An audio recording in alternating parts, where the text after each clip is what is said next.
Hi guys, happy Friday. So, I hope you guys are having a good week so far.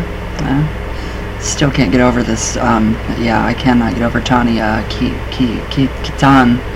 I don't know why. It's really bothering me really bad. And this morning, Kevin, Tenney, the Witchboard producer of film, Night of the Demons, Witchboard 2, oh my god, all these films that he does.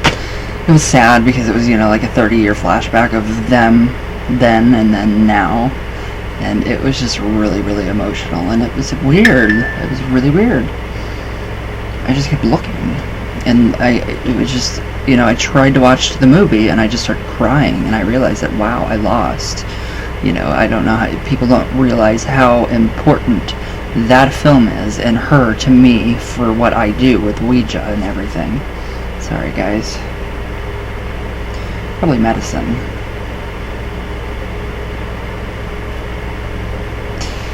Yeah. Anyway, great time to get your antidepressants refilled, guys. So, anyways, I'm dead serious. She was great. She was seriously great. But yeah. Okay, so anyways, enough with the heavy. If you guys want, you guys can go up here to mysticamber.com, enter my name, RYANE, all cap locks, get 10% off your entire store purchase. Store-wide. Yeah. So aspects of traditional tree lore within the British Isles. So this is within the British Isles, and then it kind of creeps over into, it's a very regional, of course, so we all know that. And I will link a video up here somewhere. I don't know where, but alright. So when the last ice age ended and the ice caps left the land, we have a history lesson today, so sorry. Or around 11 to 12,000 years ago. 11 to 12,000 years ago. Wow. The vacant space was rapidly colonized by the smaller than the larger forms of plant life. Trees in particular, birch, pine, and oak, were one of the earliest colonizers and quickly spread to create vast forests covering practically the whole of the British Isles. It's really interesting. Little is now left, and it's sad. We don't have much left. They're clearing it all out. So when man first arrived back here, some 10,000 years ago, he found a thickly wooded landscape with little clear earth on which to erect temporary shelters as he moved around. So man was still then a little hunter-gatherer. We're going way back. So, now, other than the chalky uplands, which would support few large trees, at that time, the woods and forests were heavily populated with game, man's major source of food. Hunting. Deer, bear, boar, wild cattle. I can't talk. Wild cattle and various other dangerous forms of life all lived in the vast forests, which man had to penetrate if he were to hunt and survive. So reverence for trees then was a very early religious impulse, both as a protector and as a foe. So trees were seen as representatives of the Lady Mother, the earth being the largest of the living things and growing directly from her. I love this. The pictures that you get when you hear this and you read it, it is incredible. They were seen as being intermediators between man and the earth, and as such, were treated with respect and awe. Now, although most everyday items were made from bone or ivory, being stronger and more hard-wearing, many religious and magical items were made of wood. So yeah, of course.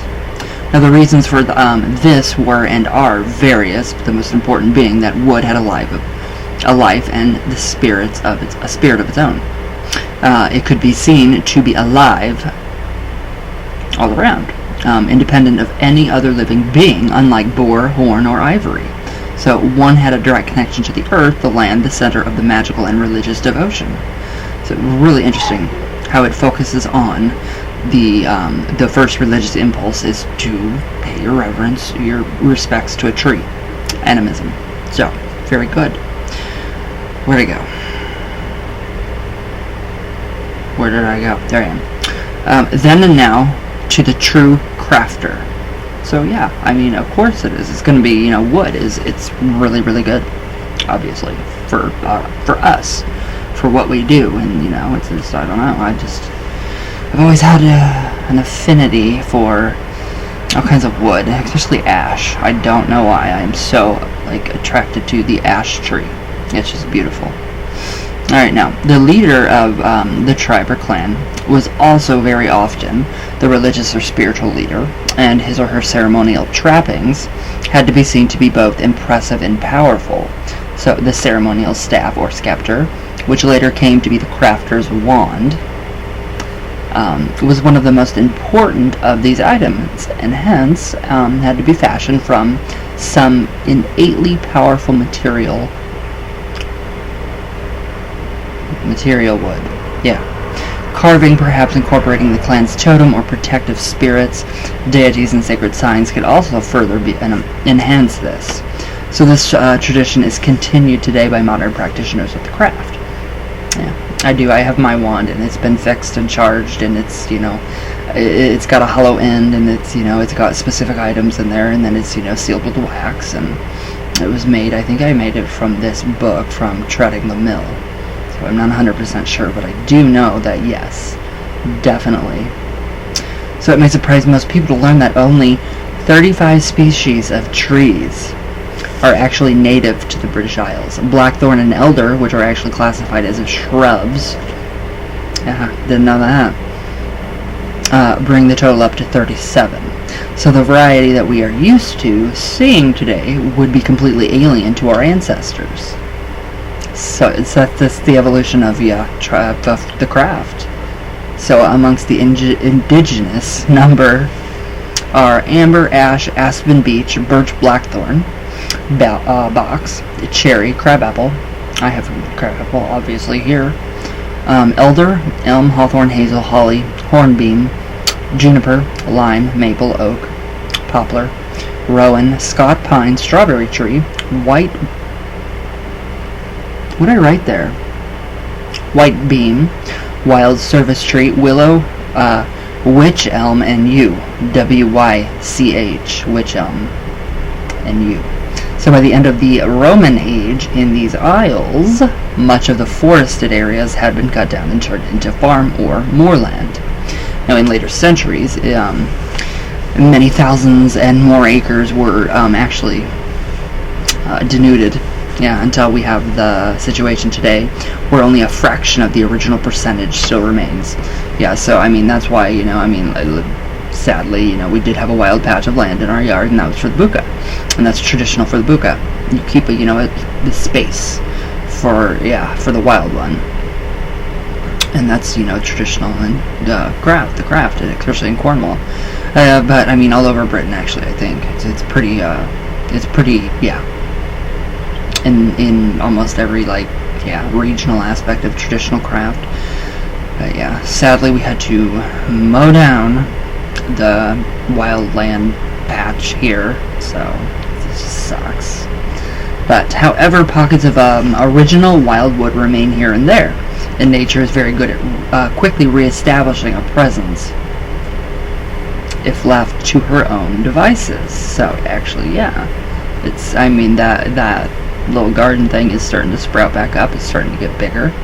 So yeah.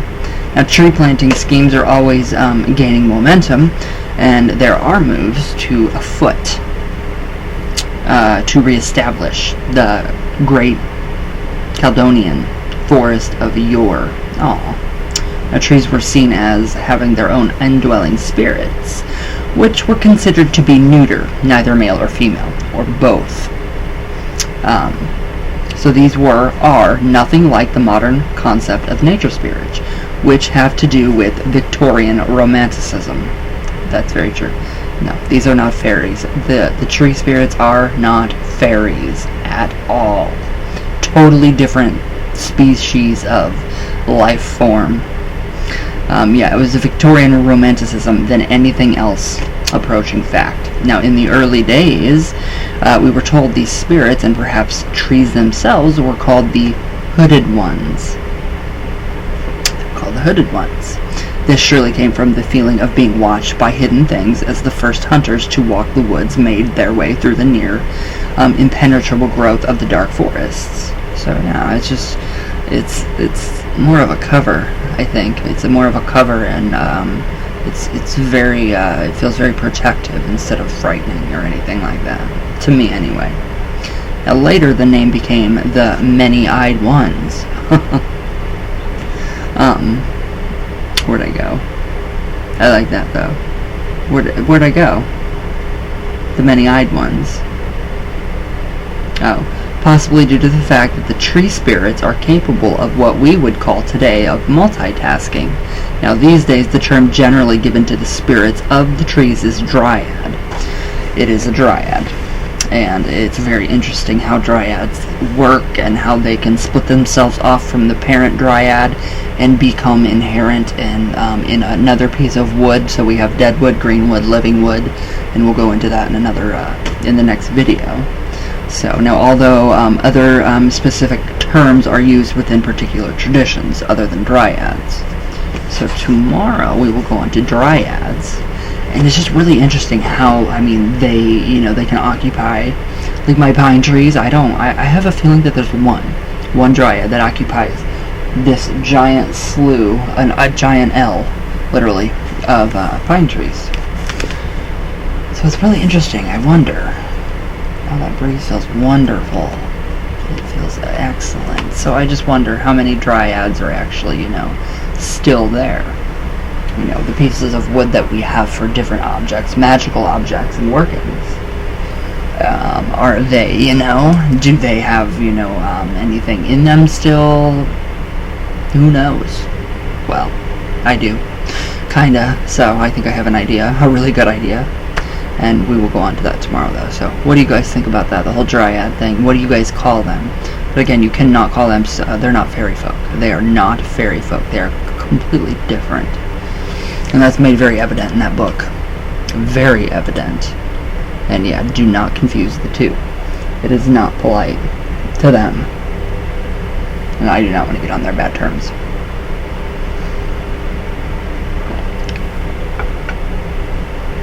Yeah, I just think the whole concept of the dryads, it's just amazing. All nature spirits. And the fairy folk, the dryads, the undines, all of them are incredible. Okay, let's do some coffee talk.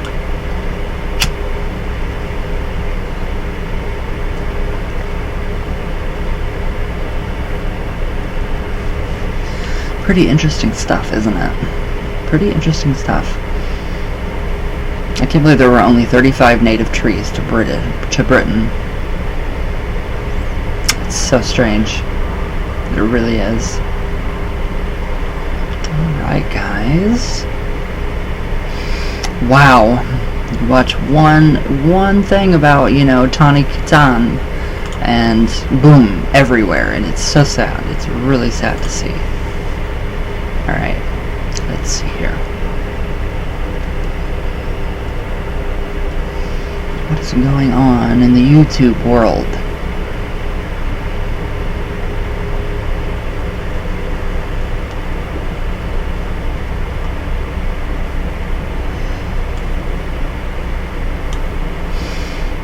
Go comments. That feels so amazing. It's such a nice day. It is. It's beautiful outside. Until I get working and it gets really hot and then I'm miserable. And I feel like I weigh 500 pounds, literally. The wonders of gabapentin. Literally. Alright, it's loading.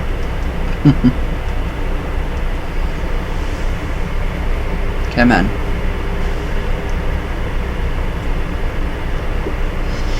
I'll link a couple videos about the fairy folk and the dryads to this video. Wow, you guys liked the wand crafting, didn't you? Thank you, guys. Gustavo Ice Cream Coffee. I have actually put ice cream in my coffee before when I ran out of my soy milk. And it's really good. It's really, really good. Coffee power, yes. Azazel power, yes. Always. Always, always, always. Okay. I have a knife. I do too. I have many. Gustavo, always good videos. Thank you. Thank you, thank you, thank you. Thank you, my brother. Uh-oh. Where'd it go? There it went. Oh, I minimized everything. I thought, oh god, there went everything. Alright. Jay Phoenix, Robert O'Donnell. Hi guys. Who else? Oh boy. Oh, the old farmer. The very first farmer. The first gardener. Kane. Okay, let's see. Wow, these are going way back. Phyllis Mack, hello. Hello. How are you? Soul of Thorns. Get your daily dose of magic. Yes, always. Always. The Wish Towns. Soul of Thorns. I feel the presence of one when I was young too, living with my parents. What about skinwalkers though?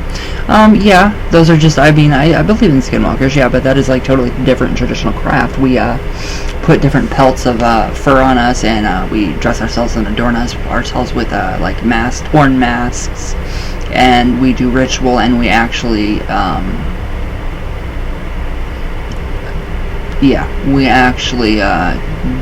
somehow transform, but it's totally different. Totally different. I do believe in it, but yeah, skinwalkers, totally, yes.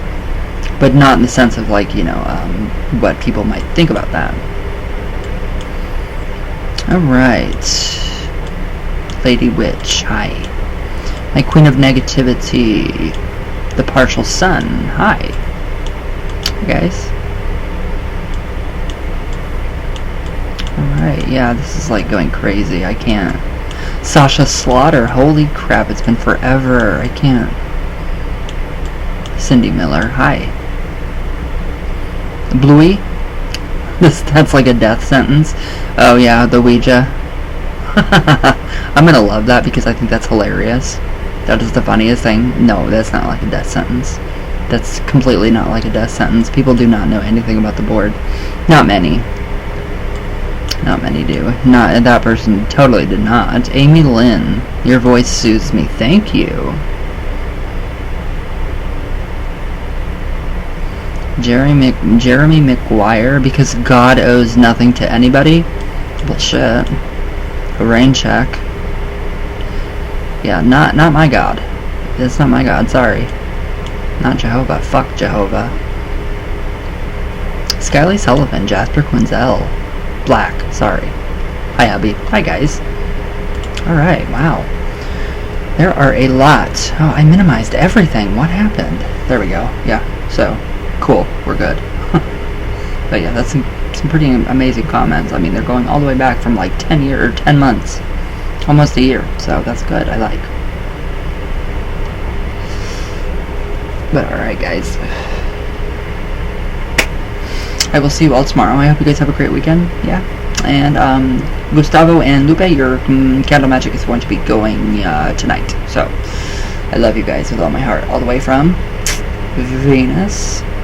All the way back down. I'm tired. And I will see you all tomorrow. So thank you guys for your amazing comments. And I love you guys. And please be safe and stay healthy. Don't want to see you guys go anywhere on me. So, alright guys. I love you all very, very, very much.